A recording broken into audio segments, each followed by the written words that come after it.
Hi అండి. ఇవాళ లంచ్లోకి mushroom curry అయితే చేశానన్నమాట. టేస్ట్ చాలా బాగా వచ్చింది అండ్ చాలా సింపుల్ ప్రాసెస్ కూడా.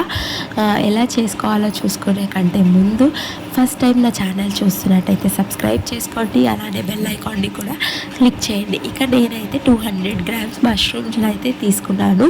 ఇంకా వాటిని పొట్టు ఒలుచుకొని ఇలా 4 పీసెస్గా కట్ చేసుకొని వాటర్లో అయితే బాగా కడిగేసుకోవాలి. ఇంకా నేను చేసే ఈ మష్రూమ్ కర్రీ వచ్చేసి చపాతీ కాంబినేషన్లో తింటే చాలా బాగుంటుంది.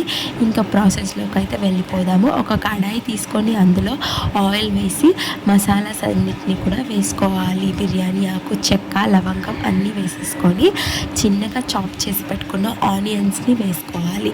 అలానే 2 పచ్చిమిరపకాయల్ని, అల్లం వెల్లుల్లి పేస్ట్ని వేసుకొని బాగా కలుపుకోవాలి. ఇంకో సైడ్ మిక్సీ జార్లోకి 4 టమాటా ముక్కల్ని కట్ చేసుకొని అలానే ఒక అల్లంని 4 వెల్లుల్లి రెబ్బల్ని అయితే వేసుకుంటున్నాను. అలానే బాదం కూడా యాడ్ చేస్తున్నాను. దానివల్ల టేస్ట్ చాలా బాగా కుదురుతుంది.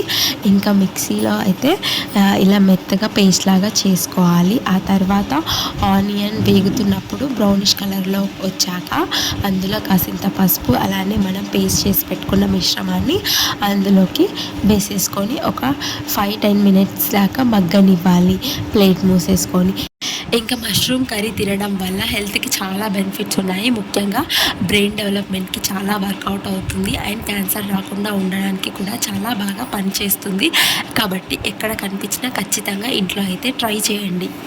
ఇక కర్రీలోకి అయితే వెళ్ళిపోదాము. 10 మినిట్స్ తర్వాత మూత తీసేసి కలుపుకొని అందులో కాసింత సాల్ట్ అండ్ కారం అయితే యాడ్ చేసుకుంటున్నాను. ఇంకా అలా యాడ్ చేసుకున్నాక బాగా మిక్స్ చేసేసుకొని మళ్ళీ మూత పెట్టేసుకోవాలి.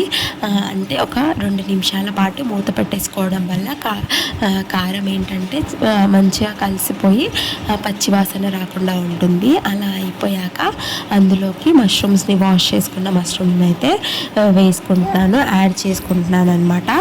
యాడ్ చేసుకున్నాక వాటిని చక్కగా కలిపేసుకొని ఇంకా అందులోకి కొంచెం వాటర్ అయితే యాడ్ చేస్తున్నాను. చాలా ఎక్కువగా వాటర్ యాడ్ చేయొద్దు, ఎందుకంటే మష్రూమ్స్ చాలా తొందరగా కుక్ అయిపోతాయి అండ్ సాఫ్ట్గా కూడా కుక్ అయిపోతాయి అన్నమాట. అందుకని ఎక్కువగా వాటర్ అయితే యాడ్ చేయడం లేదు. ఇంకా ఇలా యాడ్ చేసుకున్నాక ఒక 2 నిమిషాల పాటు మూత పెట్టేసుకొని తీసేసుకున్నాక అందులో కొంచెము నువ్వుల పౌడర్, కసూరి మేతి, ఇంకా ధనియాల పొడి, గరం మసాలా, కొత్తిమీర, కరివేపాకు అయితే యాడ్ చేసుకుంటున్నాను. ఇంకా అలా యాడ్ చేసుకున్నాక 5 నిమిషాల తర్వాత మూత ఓపెన్ చేసి చూస్తున్నారు కదా, ఇంకా ఆయిల్ ఇలా పైకి వచ్చేస్తుంది. ఇంకా మష్రూమ్ కర్రీ అయితే రెడీ అయిపోయింది. ఇంకా మేమైతే చపాతీ కాంబినేషన్లో అయితే ట్రై చేసాము. టేస్ట్ మాత్రం చాలా బాగా వచ్చింది. ఇంకా నా ఈ కర్రీ మీకు చాలా సింపుల్గా అనిపిస్తే ఖచ్చితంగా ట్రై చేయండి. అలానే నా ఛానల్ని సబ్స్క్రైబ్ చేసుకోండి, లైక్ చేయండి. Thanks for watching. Bye bye.